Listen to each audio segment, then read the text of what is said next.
Ministry. நான் நிறைய பேரை பார்த்துட்டேன். பணம் இருக்கிறது, வசதி இருக்கிறது, அதாவது தேவனுடைய வாய்ப்பு இல்லை, அவங்களுக்கு எல்லாம் இருக்கிறது. Money power, man power, muscle power. ஆனால் காட்ஸ் பவர் இருக்காது. தேவன் சொல்கிறது, உங்கள் ஜபங்களை பதில் பெற வேண்டுமானால் உங்கள் செய்திகள் சரியா இருக்க வேண்டும். இந்த முதல் குறிப்பு டிவைன் ஜஸ்டிஸ், ஒரு நீதி உள்ள ஒரு வாழ்க்கை. இரண்டாவது, அந்த நீதி உள்ள வாழ்க்கை இருக்குமானால் you will get a divine mercy. You will get a divine mercy. படிக்க கேளுங்கள். 6:7 அதுல சொல்லப்பட்டிருக்கிறது you will have a divine mercy. அது ஒரு வார்த்தை, தேவனே எனக்கு நீர் செவி கொடுக்கிறீர். தேவனே நீர் எனக்கு செவி கொடுக்கிறீர். அது மட்டுமல்ல, அடுத்து என் வார்த்தையை கேட்டருளுகிறீர். 17:7 டிவைன் மர்சி. முதல் குறிப்பு 6ஆம் வசனம். நீங்க தேவன் புரியும். God will attend your prayer.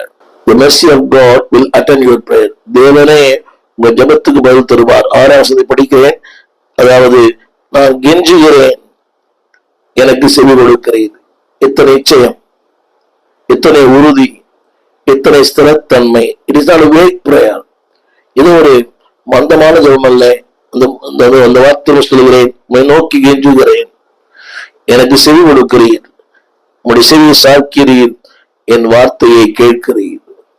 இரண்டு பிள்ளையே, திரும்ப your thoughts, your words, your deeds, உடைய வார்த்தைகள், உடைய செய்திகள், சிந்தனைகள் சரியா இருக்குமானால் தேவன் உடைய இரக்கம் உங்களுக்கு இருக்கும்.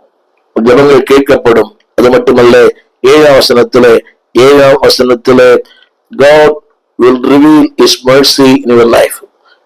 7 உம்முடைய அதிசயமான கிருபைகளை விளங்க பண்ணுவார்.